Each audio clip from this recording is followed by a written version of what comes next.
an essay published in the June 2022 issue of Good Housekeeping magazine by Sharon Waldrop, entitled "She Was One of My Closest Friends, But We Never Met," discusses the relationship between a woman and her pen pal and the bond shared between them for approximately 40 years.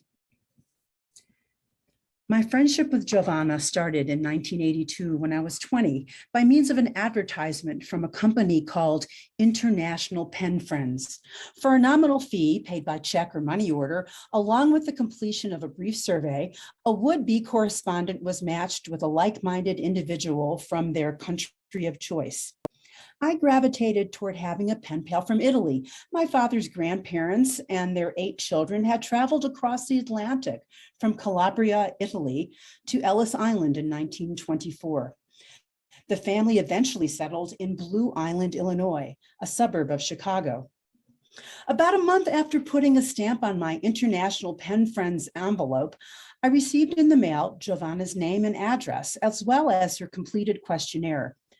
My grandfather's birth name was Giovanni, so I felt connected to her immediately. She was also 20, and we both lived with our parents and planned to do so until marriage. Her best friend and I shared the same birth date. I knew this meant I would always receive a timely birthday card. I did. Giovanna was a linguistics major, fluent in French, Spanish, German, and English. Corresponding with me would help her English writing skills, she said, but her knowledge of the language seemed perfect to me, though it tended toward the British version. She went on holiday instead of vacation and attended university instead of a university. Her Christmas dinner was accompanied by an antipasto platter of olives, Genoa salami, capicola, prosciutto, and a fine panettone. Back in the 80s and 90s, it took what seemed like an eternity for mail to travel overseas. Our letters were few and far between. We averaged about 4 per year, and I learned at least one thing about Italy in each one. I envied the access Giovanna had to different cultures. My mini vacations were quick trips to Las Vegas or Arizona. Hers were to nearby Vienna, Switzerland, France, or England. I have dozens of postcards sent to me from different countries, whereas the ones I sent her were just from places in the US. Giovanna's education was very important to her. On more than one occasion, she spent months in Germany to master the language.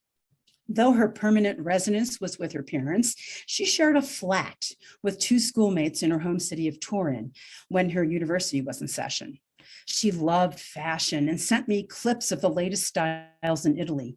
She talked often about the carnivals with masks, and I remember a picture of Pulcinella and Arlecchino once sailing out of the envelope as I opened a letter. I have fond memories of everything about the 80s, and Giovanna was a big part of it. We were both music fans. I was envious that she saw the Rolling Stones in July 1982, but that was okay because I saw Bruce Springsteen in Los Angeles a couple of years later. In 1983, we wrote about our love of Dallas, Dynasty, and Flamingo Road on television. She did not laugh at the Gunny Sacks bridesmaid dresses with the puffy sleeves and the pictures from my 1984 wedding. Despite our living on different sides of the world from each other, our common interests were uncanny. I have the feeling that even if we had not turned to International Pen Friends for a pen pal, our paths would have crossed elsewhere. Though we had a lot in common, our lives were also very different. Giovanna grew up in the country and continued to live there. I lived in a big city near Los Angeles. She married once and never moved after the nuptials. I walked down the aisle twice and lived in 10 houses in 7 cities, including 3 cross-country moves. She had 1 child, a daughter. I had 4, 3 girls and a boy. Giovanna was fascinated with my life, which was so different from hers, and was always asking questions. She cared, wanting to keep up with the news about my growing family. I had an interest in her life and career as a linguistics professor, and I took a break from family life to read each of her letters as soon as it arrived. Decades later, I still felt the same excitement inside as I had when that first letter had come. We often wrote about meeting someday. When I announced that I had won money at a blackjack table in Las Vegas, she kiddingly said, well, perhaps the money would be put to good use toward a second honeymoon in Italy. She enticed me by saying she would make the spaghetti al pomodoro recipe with fresh Roma tomatoes that she had shared with me in a past letter. It was on my bucket list to visit my family's birthplace in Italy, and meeting Giovanna while there would be the highlight. She couldn't wait to show me around. I knew we would meet someday. Giovanna did not send photos as often as I did, but she sent occasional gifts. I still have a small framed picture from Turin hanging on the wall in my bedroom, of which I have had many since it arrived. I even received an authentic panettone, knowing that the price of the postage was more than that of the treat itself. The few photos I received from Giovanna include one from when she started university, a wedding picture, and several of her daughter. Her daughter was 2 when my son was born, and I remember Giovanna writing to me that her daughter loved seeing pictures of baby Ian and asked to look at him daily. Our handwritten letters across the ocean talking about our babies and toddlers suddenly became emails proudly announcing college graduations. How would this happen so fast? One thing I didn't realize we had in common was heart issues. My mother died of heart disease in her mid-60s, and my cholesterol soared when I became premenopausal. I also have atrial fibrillation, a type of irregular heartbeat. I feel like a cardiac time bomb, afraid I'll drop dead at a moment's notice. I never corresponded with Giovanna's daughter. I remember when she was born, knew her name, and had received a few pictures. When I saw her name in my email inbox on Christmas Eve in 2020, I knew there was only one reason she would write to me in response to the Christmas card I had sent. Is Giovanna hurt? I wondered. Why isn't she writing to me herself? This can't be good. Giovanna's daughter's note said, "It is with deep sadness that I write to inform you that my mother suddenly passed away on August 27. She was heading to a meeting with her colleagues and had a heart attack. Thank you for your wishes. My father and I wish you and your family a Merry Christmas and Happy New Year." The knot in my throat took my breath away. I was the one whose heart was supposed to suddenly cease beating. I sorted through my box of letters from Giovanna, took out her handwritten recipe for spaghetti al pomodoro, and made it for dinner that evening.